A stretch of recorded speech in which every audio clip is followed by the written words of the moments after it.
Hello dear students, chapter number 9 coordination compound, इसका lecture number first हम complete कर चुके थे। In the lecture number first we study about the basic concept of this salt, double salt and coordination compound और complex compound, यानी कि हमने basic concept उसमें देखे थे, डिफ्रेंशिएट किया था। आज हम सिस्टमेटिक वे से देखने वाले हैं कि कोऑर्डिनेशन कंपाउंड है क्या, double salt and coordination compound में डिफ्रेंशिएशन क्या है, कोऑर्डिनेशन कंपाउंड के रिगार्डिंग कौन कौन सी थ्योरीज है जो कोऑर्डिनेशन कंपाउंड को एक्सप्लेन करती। तो चलिए स्टार्ट करते हैं।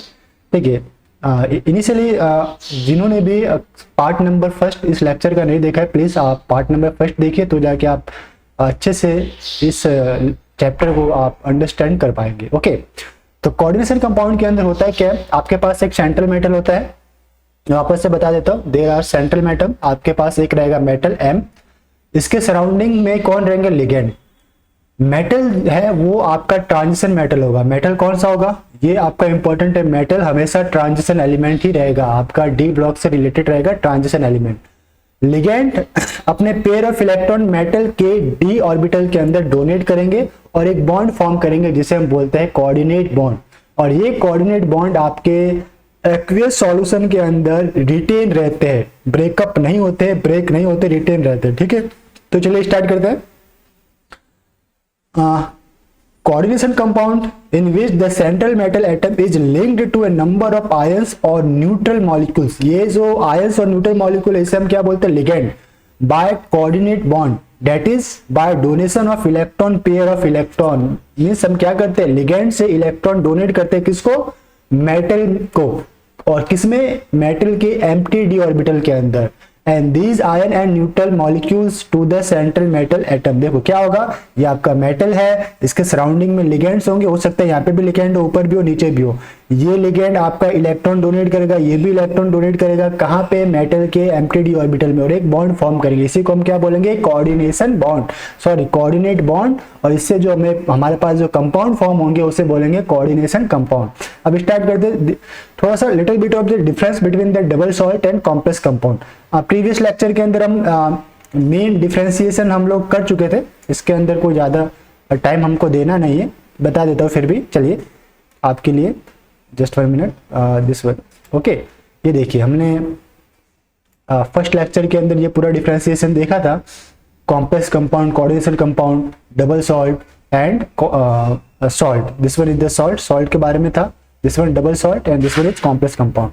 तो वापस से मैं अपने मेन टॉपिक पे आता हूँ। चलिए इस पे गौर करते हैं हम लोग। डबल सॉल्ट किसे बोलेंगे, double salt are form by the combination of two simple salt in equimolar composition. तो देखिए, और they lost their identity in the aqueous solution, they dissociate in completely ions when they dissolve in the water. जब भी आप water के अंदर से dissolve करोगे, फुली आयंस के अंदर ये डिसोसिएट हो जाएंगे। तो देख लेते हैं the main difference between the double salt and the complex. Double salt के कुछ एग्जांपल है, like potash alum, Mohr salt, and complex में फेरोसाइनाइड।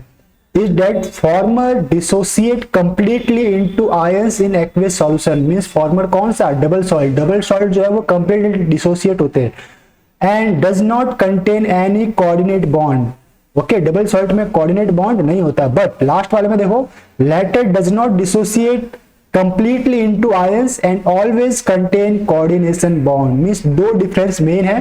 जो आपका डबल सॉल्ट होगा, डबल सॉल्ट है, उसके अंदर क्या होगी बेटा, पहला तो वो कंप्लीटली डिसोसिएट हो जाएगा, कंप्लीटली डिसोसिएट होगा, एंड सेकंड रहेगा उसमें does not contain any coordinate bond,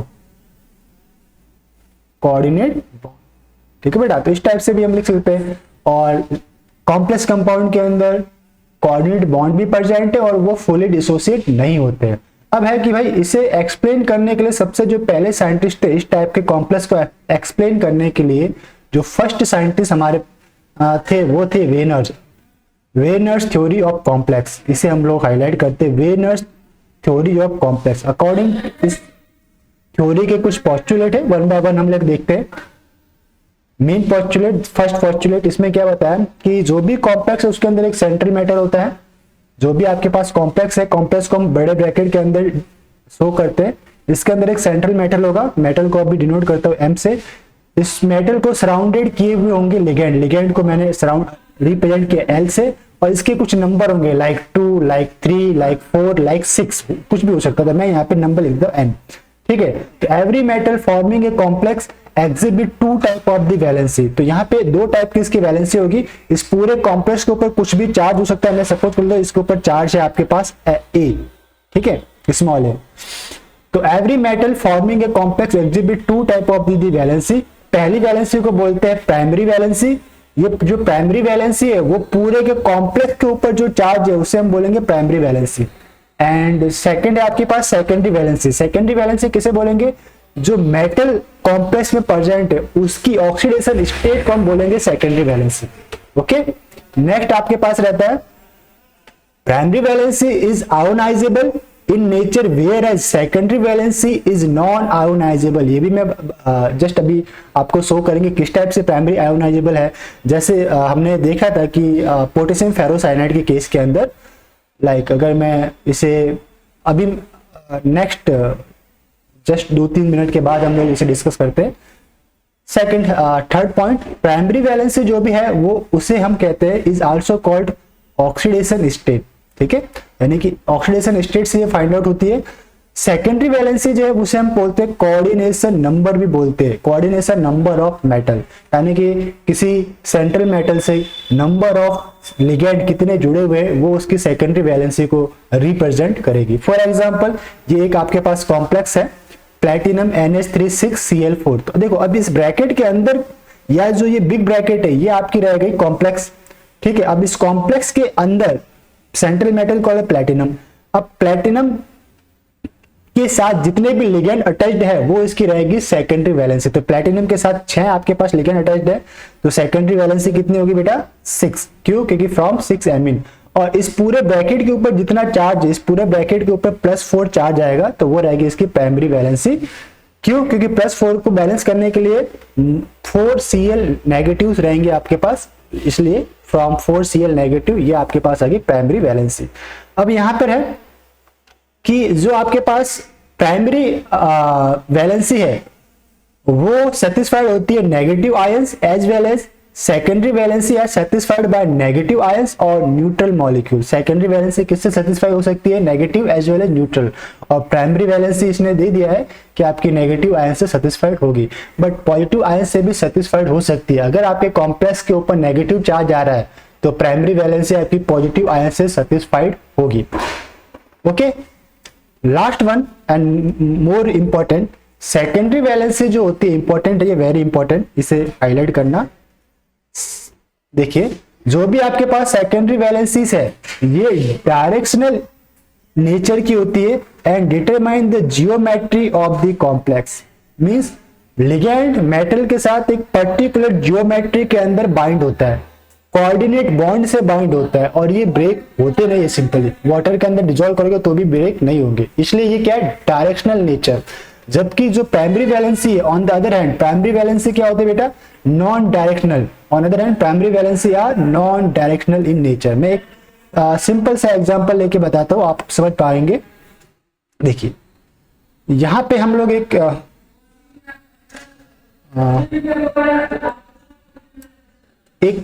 compound आपके पास दे रखा है FeNH3 6 bracket and this one is the Cl3। अब अगर मैं बात करूं इसमें सेंट्रल मेटल कौन है, तो मैंने देख लिया कि ये सेंट्रल मेटल Fe है, तो हम इसे Fe को यहाँ पे राइट डाउन करते हैं। अब लिगेंड कौन कौन से हैं, तो लिगेंड इस ब्रैकेट के अंदर सेंट्रल मेटल के अलावा जो भी एटम और मॉलिक्यूल है वो लिगेंड होंगे। तो ये लिगेंड आपके पास हो गए NH3 यानी कि 6 लिगेंड है। तो मुझे पता चल गया कि 6 लिगेंड मेटल के साथ बाइंड एक पर्टिकुलर जियोमेट्री में, तो वो पर्टिकुलर मोस्ट स्टेबल जियोमेट्री कौन सी होगी? तो अगर मैं वो देखने जाऊं तो मोस्ट स्टेबल मेरे पास जो जियोमेट्री निकल के आएगी सामने, और वो रहने वाली है आपके पास ऑक्टाहेड्रल। देखिए एक NH3 यहाँ पे, एक NH3, दिस वन सेकेंड,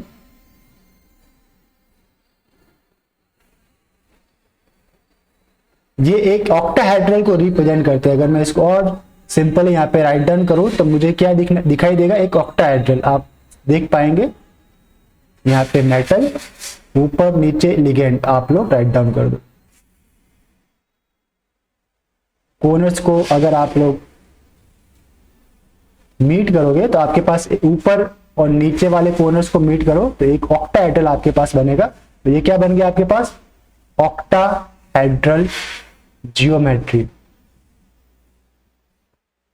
तो ये थी डायरेक्शनल। तो जो प्राइमरी वैलेंसी है, सॉरी सेकेंडरी वैलेंसी जो है, जो शो करते हैं कि नंबर ऑफ आपके पास लिगेंड कितने हैं, नंबर ऑफ सराउंडिंग एटम और आयंस कितने हैं, ये डायरेक्शनल नेचर की होती हैं। जबकि प्राइमरी वैलेंसी किससे पता चलेगा, 3Cl3 है, मींस यहाँ पे 3Cl जो है वो प्राइमरी वैलेंसी है। ये नॉन डायरेक्शनल नेचर के होते हैं। ये मेटल से अट्रैक्शन तो होते हैं, सॉलिड फॉर्म में अट्रैक्टेड रहेंगे। लाइक हम लोग इस टाइप से यहाँ पे रिप्रेजेंट कर सकते हैं। सपोज कीजिए मैंने एक कलर फॉर्म लिया आपके पास, लाइक पिंक कलर में, कि पहला वाला, दूसरा, तीसरा, ठीक है। यहाँ पे आप राइट डाउन कर दो, first Cl, second Cl, third Cl। But ये तीनों जो है ये वाटर डिसॉल्व करने पे तीनों सेपरेट हो जाते, ठीक है, तीनों सेपरेट हो जाएंगे। सॉलिड फॉर्म में तो कंबाइंड है, बट वाटर में डिसॉल्व करेंगे तो सेपरेट हो जाएंगे। ओके, इसलिए ये नॉन डायरेक्शनल है, ये जियोमेट्री को प्रोवाइड नहीं करते, पर्टिकुलर जियोमेट्री को प्रोवाइड नहीं करते, इसलिए हम बोलते हैं दे आर नॉन डायरेक्शनल। तो वेनर्स थ्योरी हमें क्या क्या बताती है, फर्स्ट पॉइंट उसने क्या दिया, सेंट्रल एटम, सेंट्रल एटम के बारे में बताया इसने, जो कि आपके पास रहेगा मेटल। सेकंड जो पॉइंट रहता है प्राइमरी और सेकेंडरी वैलेंसी के बारे में, प्राइमरी एंड सेकेंडरी वैलेंसी के बारे में ये हमें आइडिया देता है। थर्ड आयोनाइजेबल के बारे में आइडिया देता है, आयोनाइजेबल, कौन सी वैलेंसी आयोनाइजेबल होगी। फोर्थ आपके पास ये जियोमेट्री के बारे में बताएगा, जियोमेट्री, जियोमेट्री के बारे में ये आपको आइडिया देगा, ठीक है, वेनर्स। तो चलिए फिर हम लोग देखते हैं, इसी को कैरी ऑन करते आगे कि वेनस थ्योरी को प्रूव कैसे करते। तो अब ये है कि वेनस थ्योरी ऑफ कॉम्प्लेक्स हमने देखा। अब है experimental evidence of Werner's theory of complex. Coordination compound को कॉम्प्लेक्स भी बोलते हैं। तो कौन कौन से एक्सपेरिमेंट एविडेंस है जो वेनस थ्योरी को प्रूव करते हैं। तो जो फर्स्ट पॉइंट इसके अंदर आता है कि जब भी हम प्रेसिपिटेशन ऑफ प्राइमरी वैलेंसी करेंगे, क्योंकि प्राइमरी वैलेंसी जनरली डिसोसिएट होती है, सेपरेट हो जाएगी, तो डेफिनेटली वाटर के अंदर कोई दूसरे आयन होगी, उनके साथ कंबाइंड होकर प्रेसिपिटेट बना सकती है। तो डेफिनेटली जो प्राइमरी वैलेंसी है वो आपको प्रेसिपिटेशन गिव करती है, जबकि सेकेंडरी वैलेंसी के जो भी लिगेंड और आयन है प्रेसिपिटेशन रिएक्शन गिव नहीं करते। तो precipitation of primary valency on addition of suitable reagent, जैसे बेरियम सल्फेट आपने डाल दिया तो बेरियम क्लोराइड का प्रेसिपिटेशन मिल जाएगा। सिल्वर अगर आपने डाला है, सिल्वर सल्फेट या सिल्वर साइनाइड डाला है, तो सिल्वर क्लोराइड के आपके पास प्रेसिपिटेट देखने को मिलेंगे। फिर आपके पास है अगर प्राइमरी वैलेंसी डिसोसिएट हो रही है तो डेफिनेटली जो आपका सॉल्यूशन ऑब्टेंड होगा वो इलेक्ट्रिसिटी कंडक्ट करेगा, तो इलेक्ट्रिक कंडक्टेंस ऑफ कॉम्प्लेक्स, ठीक है। तो ये क्या है कि जो भी आपका कॉम्प्लेक्स है वो एक्वियस सॉल्यूशन उसका इलेक्ट्रिसिटी कंडक्ट करेगा। फिर आपके पास रहता है रिप्रेजेंटेशन,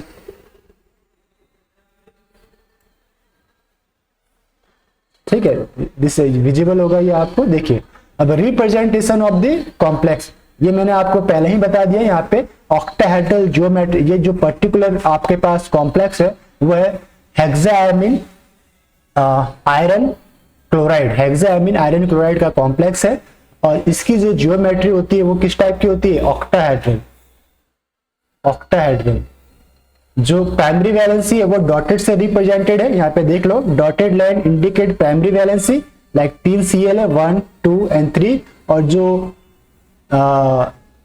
थिक लाइन है, सॉलिड लाइन है, वो क्या इंडिकेट कर रही है आपके पास, सेकेंडरी वैलेंसी को इंडिकेट कर रही है। ऑफ द मेटल कहां पे रहता है आपका, सेंट्रल के अंदर आपका फर्जेंट रहता है। तो ये था रिप्रेजेंटेशन ऑफ कॉम्प्लेक्स।